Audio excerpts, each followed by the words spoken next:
வாழ்த்துக்கள் நண்பர்களே. இது நந்தவனம். நான் உங்கள் அபி. இந்த காணொலியின் மூலமாக உங்கள் அனைவரும் சந்திப்பதில் பெரும் மகிழ்ச்சி. இங்கே அதிகாலை நேரத்தில் நல்ல மழை பெஞ்சு இப்போ ஓஞ்சிருக்கு. வெயிலும் வந்து சுல்லுன்னு வீசிட்டு இருக்கு சென்னையில்.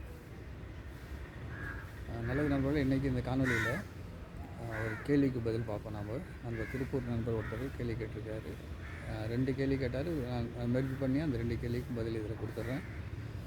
டெமோ பண்ணுறதுக்கு இப்போ நேரம் இல்லாதனால, இது சீசனும் கிடையாது, அடிநீர் சம்மந்தப்பட்ட கேள்வி. அதனால் நம்ம வாய்மொழியாக வந்து சில விஷயங்கள் உங்களுக்கு காட்டி வந்து இங்கே அதுக்கு பதில் சொல்லிடுறேன். வாங்க பார்க்கலாம்.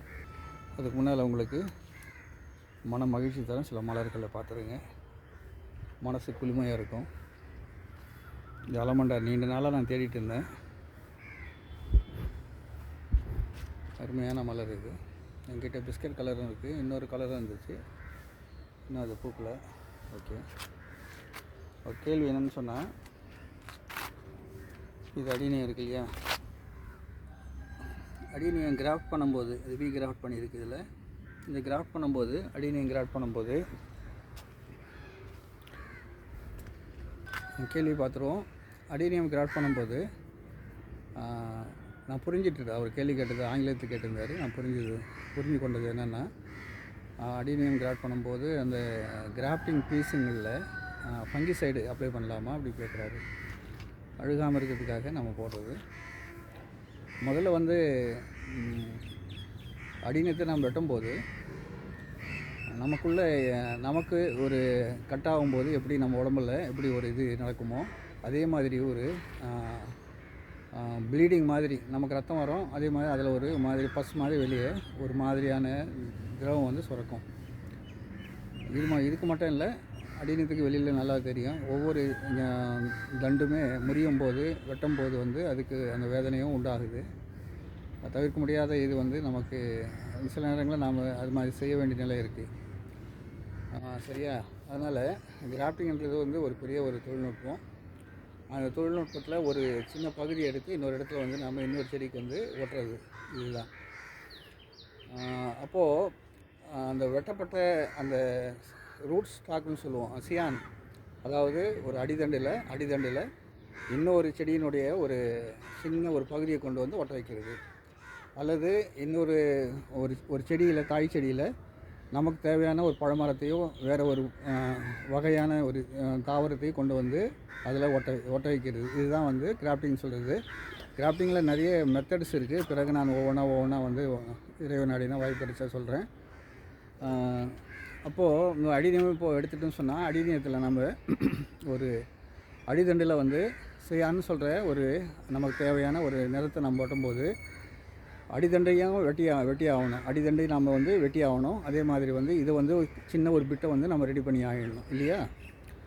அப்போது அடிதண்டை நீங்கள் என்ன செய்கிறீங்க சொன்னால், வெட்டப்பட்ட ஒரு அடிதண்டு பாருங்கள், சிங்கிள் ஃப்ளவர் நான் காட்டுறேன். இப்போ நல்லா பூத்து இருக்குது. இதுதான் இது நமக்கு தேவைன்னு சொன்னால், இதனுடைய ஒரு சிறிய பகுதி இருக்குல்ல, இந்த முனையோ அல்லது இதனுடைய முனைக்கு கீழே இருக்க சின்ன பகுதியோ, ஒரு அரை அங்குலம், நான் 2 விரல் வச்சுருக்கேன் பாருங்கள். இது அரை அங்குலத்துக்கு மத்தியில் இது மேலும் கீழே எதுன்னு சொல்லிட்டு பார்த்துக்குங்க. இது எளிய முறை வந்து ஒரு கண்ணு மாதிரி அமைப்பு இருக்கும். இது பாருங்கள், கண்ணு மாதிரி அமைப்பு இருக்கும். இல்லை இதெல்லாம் நான் பார்க்க முடியாதுன்னு சொல்கிறவங்க இந்த நம்ம மார்க்கர் இருக்கு இல்லையா, மார்க்கரில் ஏரோ மார்க் போட்டுக்குங்க. மேலும் கீழேன்னு சொல்லிட்டு ஏரோ மார்க் போட்டுக்குங்க. கட் பண்ணி எடுத்ததை இப்போ ஒரு சிங்கிள் அடிநியம் அதையும் காட்டுறேன் பாருங்கள். இதுதான் அடிதண்டு. இதில் நம்ம ஒட்ட போகிறோம். இதில் தான் ஒட்ட போகிறோம். இந்த சிங்கிளில் ஒட்ட போகிறோம். அப்போ என்ன செய்யணும், நம்ம சின்ன ஒரு செடியை வந்து தேர்வு செய்துக்குங்க. இல்லை வந்து ஒரு கிளையை தேர்வு செய்துக்குங்க. நான் செடியை காட்டுறேன். இந்த செடியில் நம்ம ஒட்டணும்னு வைங்களேன். இந்த செடியில் இங்கே கட் பண்ணுங்க. அதாவது ஒரு 2 அங்குலம் விட்டுட்டு கட் பண்ணுங்கள். இது மேலே அது ஒட்டுங்க. சரியாப்பா? ஏற்கனவே வந்து அந்த சிங்கிள் இது நம்ம அடித்தண்டில் இதில் வெட்டணும் இல்லையா, அதில் நீங்கள் ஃபங்கிசைடு அப்ளை பண்ணணுமா ஒரு கேள்விக்கு இந்த பதில். நீங்கள் அப்படியே விட்டாலும் ஓகே தான். அது ஏன்னா நல்ல ஃபங்கிசைடாக வந்து வேலை செய்கிறது வந்து சூரியனுடைய ஒளி. அதுதான் வந்து அந்த ரணத்தை, காயத்தை வந்து ஆற்றிடும். இல்லை மஞ்சள் தூள், இல்லை மெழுகு இருக்கு இல்லையா, அந்த மெழுகினுடைய உருகின பகுதி அல்லது எது எது இருந்தாலும் மூடுற மாதிரி ஒரு திரவம் வந்து நீங்கள் அப்ளை பண்ணிடலாம். நேச்சுரலாக அப்படி விட்டுட்டா வெயில் நேரங்களில் தானாக வந்து அது அந்த ரணம் ஆறிடும். அப்போது தாய் செடியில் நீங்கள் செய்ய வேண்டிய வேலை ஒன்று அப்படியே விட்டுடலாம் சூரிய வெளிச்சத்தில். இல்லைன்னு சொன்னால் நீங்கள் ஃபங்கிசைடு மாதிரி ஏதாவது மஞ்சள் தூளோ இல்லைன்னு சொன்னால் வெங்காயத்தினுடைய சிறு வெங்காயம் சொல்கிறோம் இல்லையா, அது பூசியோ இப்படி ஏன் ஆன்டிபயோட்டிக் கூட மேலே வந்து தூளை வந்து தூக்கி விட்டுடலாம். இது எல்லாமே நான் அப்ளை பண்ணியிருக்கேன். நான் சொன்னதெல்லாம் மெழுகு உருக்கி ஊற்றுறதோ, இப்படி வந்து நம்ம அந்த தச்சர்கள் ஒட்டுவாங்க இல்லையா, அந்த அந்த திரவத்தை போட்டு இது பண்ணுறதோ, குயிக் ஃபிக்ஸ் இருக்குல்ல, அந்த குயிக் ஃபிக்ஸும் போடுறதோ, இப்படி எது வேணாலும் வந்து மேலே இந்த அடித்தண்டில் எங்கே வெட்டணுமோ அந்த வெட்டின பகுதியில் அது பூசிடுங்க. இல்லை வேணான்னு சொன்னால் நேச்சுரலாக இருக்குன்னு நினைக்கிறவங்க அப்படி விட்டுட்டிங்கன்னா ஆறிடும். அடுத்தது ஒட்ட போகிற அந்த சின்ன பிட்டு இருக்கு இல்லையா, இந்த பிட்டை கொண்டு வந்து இதில் வைக்க போகிறீங்க அந்த பிட்டை இல்லையா. அந்த பிட்டுக்கு எதுவுமே செய்ய வேணாம். வெட்டப்பட்டு இதை வெட்ட துண்டாக்குறோம், இந்த பகுதியில் துண்டு ஆக்கிட்டு லேசாக வந்து டிஷ்யூ பேப்பரில் வந்து லேசாக தொடச்சிடுங்க. அதை ரொம்ப வந்து அதில் திரவம் வணிஞ்சிச்சுன்னா ஒட்டாது, அழுகிறதுக்கான வாய்ப்புகள் இருக்குது. லேசாக வந்து டச் பண்ணி இது கொஞ்சோண்டு டச் பண்ணிங்கன்னா இதில், அதாவது இந்த கீழ் பகுதியில் கொஞ்சம் டச் பண்ணிங்கன்னா அந்த திரவம் வந்து எடுத்துடலாம். நம்ம ஒத்தி எடுத்துருங்க. மேலே ஒரு பகுதி வைக்கிறீங்க, கிராஃப்ட் டேப் போடுறீங்க, நல்லா கட்டிட்டு ரப்பர் பேண்டோ இல்லைன்னு சொன்னால் அந்த கிராஃப்ட் டேப்பை மடித்து கட்டிடுறீங்க. இவ்வளோ தான். இதில் எதுவுமே வந்து ஃபங்கிசைடு அப்ளை பண்ண தேவையில்லை. சரியா, விளங்கிடுச்சா? அந்த அடித்தண்டில் மட்டும் நம்ம எடுக்கிறோமோ அங்கே மட்டும் நம்ம அப்ளை பண்ணிக்கிங்க. இதில் எதுவுமே செய்ய வேணாம். இந்த சியான் என்ற ஒட்ட போகிற அந்த பகுதிக்கும் இல்லை இதில் நம்ம இதில் கட் பண்ணி ஒட்ட போகிறோம் இல்லையா, இந்த செடியிலையும் நீங்கள் வந்து ஃபங்கிசைடு அப்ளை பண்ணாதீங்க, ஒட்டாது. ஓகே, இது ஒரு கேள்விக்கு பதிலாகிடுச்சு. அடுத்த கேள்வி அவர் கேட்டது என்னன்னு சொன்னால், இது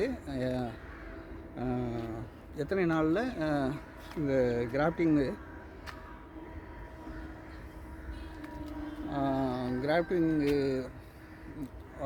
ஒட்டம், அதாவது ஒட்டப்பட்ட அந்த பகுதி எத்தனை நாளில் வந்து அடித்தண்டோட அந்த சியான் ஒட்டம் அப்படின்னு சொல்லிட்டு ஒரு கேள்வி. இது விரிவாக நான் உங்களுக்கு சொல்லியிருக்கேன், ஷார்ட்டாக கேட்டிருந்தார். அடுத்தது இது கூட நம்ம எப்படி பார்க்கணுன்னு சொன்னால், ப்ரொபோஷனலிஸ்ட் என்ன செய்கிறாங்கன்னா, பெரிய பெரிய இதை நடத்துகிறவங்க, நர்சரிகள் நடத்துகிறவங்க ஒரு க்ரீன் ஷெட்டுக்குள்ளே வச்சு நடத்துவாங்க. பசுமை கூடாரம் சொல்கிறோம் இல்லையா, அந்த பசுமை கூடாரத்தை வச்சு தான் இவங்க நடத்துவாங்க.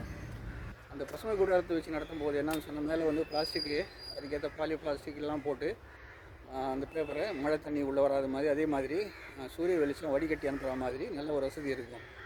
அவங்க மாதத்தில் இல்லை ஆண்டில் முழு ஆண்டும் 12 மாதங்களும் வந்து அவங்க அந்த தொழிலில் இருப்பாங்க.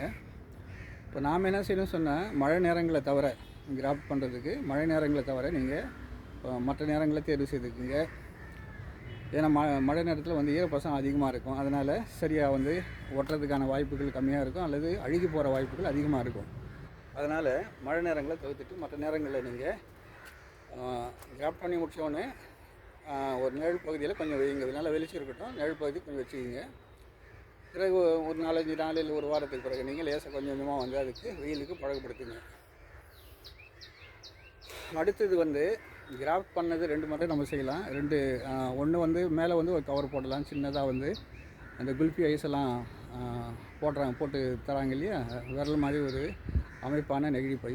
அந்த பை வந்து மேலே வந்து அது மேலே போட்டுட்டு அந்த கிராஃப்ட் பண்ண பகுதியில் மழை தண்ணி படாத மாதிரி, இல்லை தண்ணி படாத மாதிரி, ஈரம் ஆகாத மாதிரி அதை நாம் கவர் பண்ணிட்டு சொன்னால் அது ஒரு மெத்தட் இருக்குது. இல்லை அப்படியே நம்ம கிராஃப்ட் டேப் போடுறோம் இல்லையா, அந்த டேப் போட்டு அப்படியே வந்து நம்ம யூஸ் பண்ணிக்கலாம். இப்போது 10-15 நாளுக்குள்ளே கிராஃப்ட் பண்ண பகுதியிலேருந்து துளிர் ஓட ஆரம்பிச்சிடும். அந்த துளிர் வந்து கிராஃப்டிங் டேப்பில் வந்து குத்திட்டு வர ஆரம்பிச்சிடும். அதனால் இது வந்து காலநிலை, சூழல், அந்த அமைப்புகள், இயற்கை அமைப்புகள், இயற்கை சூழல்களை வச்சு அது ஒரு 15-20 நாளுக்குள்ளே வந்து துளிர்கள் விட ஆரம்பிச்சிடும். அழுகல் இல்லாமல் அழுகு இருந்துச்சுன்னு சொன்னால் துளிர் வராது. நம்ம லேசாக தொட்டு பார்த்தா அது வந்து அழுந்தி போச்சுன்னு சொன்னால் அது ஃபெயில் ஆகிடுச்சு. அழுந்தாமல் நம்ம வச்ச நிலையிலே நல்லபடியாக இருக்குதுன்னு சொன்னால் அது நல்லபடியாக வந்துடுச்சுன்னு சொல்லிட்டு இருக்கோம். இதுதான் அதில் ஒரு 10-15 நாளுக்குள்ளே நாம் அந்த கிராஃப்டிங் சக்ஸஸாக அல்லது ஃபெயிலரான்னு சொல்லிட்டு நம்ம தெரிஞ்சுக்கொள்ள முடியும். இவ்வளோதான், சிம்பிளான இது தான். நீங்கள் செய்ய செய்ய தான் விழுவதும் எழுவதும் தான் வாழ்க்கை. ஒரு வாட்டி ஃபெயில் ஆகும், இன்னொரு வாட்டி ஃபெயில் ஆகும், அடுத்தது பாஸ் ஆகிடும். அவ்வளோதான். முதல்ல தோல்விகளை சந்திச்சுட்டு அப்புறம் வெற்றிகளுடைய படிகளில் நாம் பயணி உங்களுக்கு புரிகிற அளவு நான் சொல்லிட்டேன்னு நினைக்கிறேன். நீங்கள் ப்ராக்டிக்கலாக இது வந்து ஜென்ரலாக என்னுடைய அனுபவங்களை நான் பகிர்றது. நீங்கள் செய்ய செய்ய செய்ய உங்களுக்கும் பல்வேறு அனுபவங்கள் உருவாகும். முதல் கேள்விக்கு பதில் சொல்லிவிட்டேன். நீங்கள் ஃபங்கிசைடு எங்கேயும் வைக்க வேணாம். தாய் செடியில் வெட்டி எடுக்கிற அந்த பகுதியில் மட்டும் அது அழுகாமல் இருக்கிறதுக்காக ஒன்று வெயிலை யூஸ் பண்ணிக்கோங்க. இல்லைன்னு சொன்னால் மஞ்சள் போன்ற இயற்கை இது சாதனங்களை பயன்படுத்துங்க. இல்லைன்னு சொன்னால் நீங்கள் இந்த ஃபங்கிசைடு மாதிரி நான் சொன்ன நிறைய சொல்லியிருக்கிறேன். ஸோ ரசாயன மருந்துகளோ அல்லது அந்த நம்ம மேலே ஏதாவது ஒரு பூச்சோ நெயில் பாலிஷ் கூட வைக்கலாம். அதில் இப்படி வந்து பல இதை வந்து பயன்படுத்திக்க முடியும்.